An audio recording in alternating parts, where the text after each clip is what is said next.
Hello and welcome once again. I am Walt, and today our guest comes to us from Eleaf. It's a brand new product from Eleaf.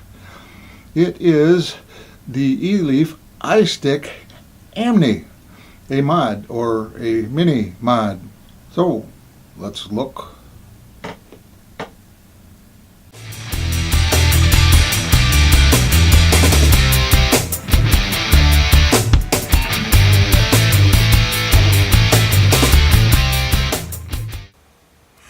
Inside of the box we get some literature, USB cable, and a little bag of goodies with a spare coil, some spare O-rings, and a thing I don't know what it is. And here is the kit itself. So, starting with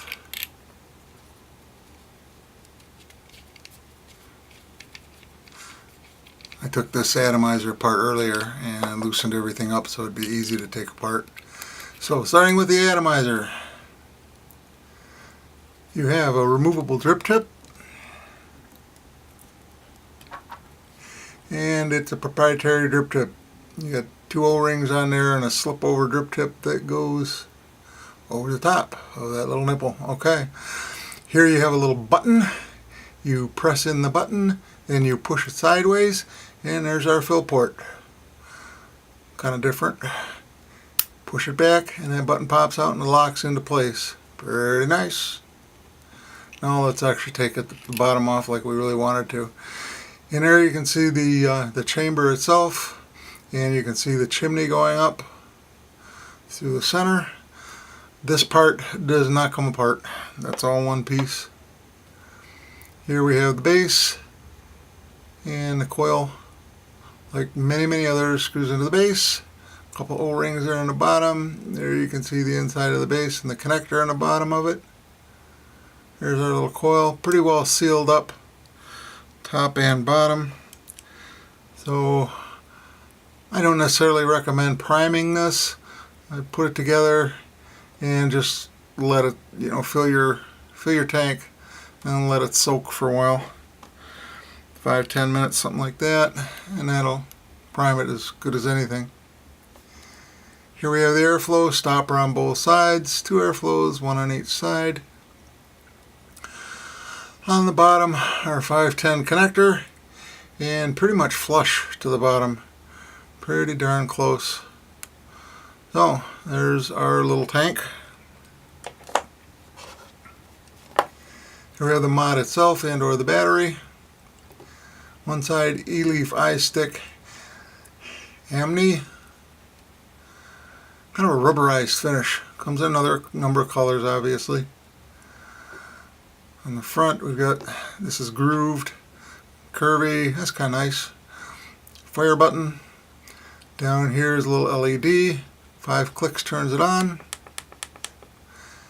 And you can see it flashing saying it's on, and then when you press it, the light comes on. This light will glow in 4 different colors, indicating where your battery is in its lifespan.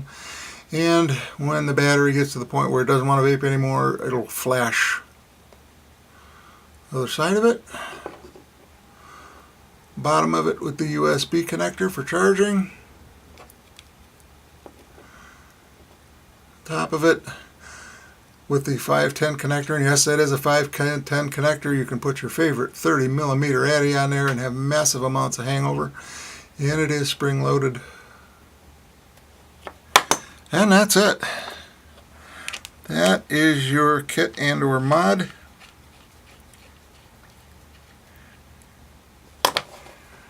Or as I like to call it, a mini mod. It is small.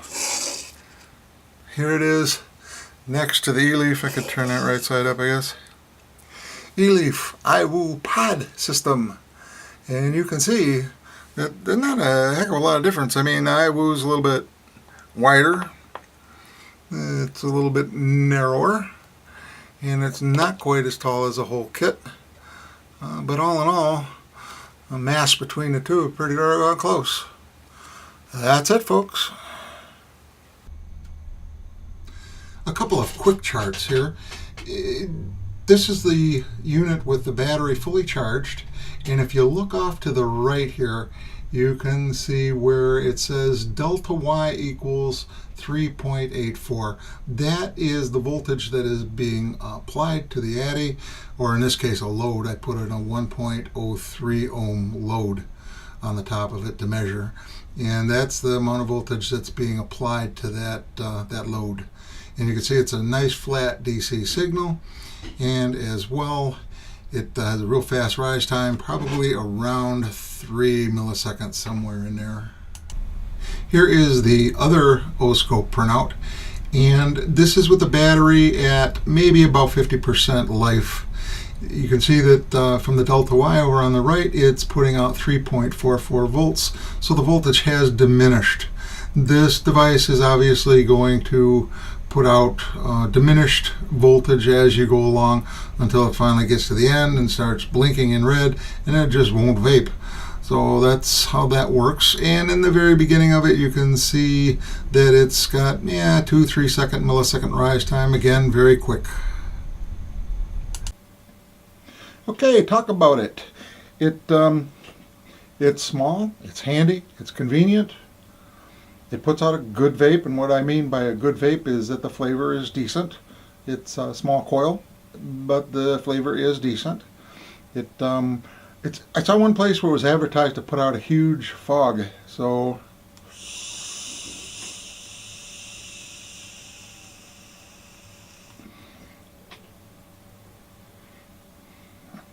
that's obviously relative, but it's respectable.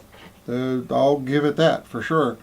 It is definitely mouth to lung, and there's a fair amount of adjustment with the airflow on there, but at least for me, all the entire adjustment range is a mouth to lung vape.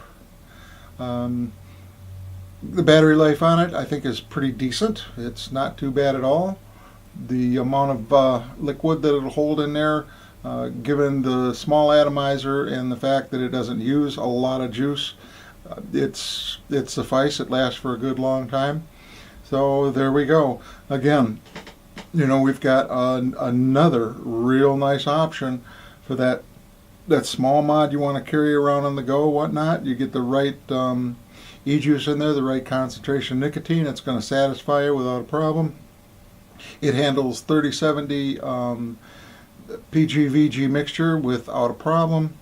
This is another really nice option. 5 clicks on and 5 clicks off, so you can turn it completely off when you put it in your pocket, and you don't have to worry about the thing firing, anything else like that.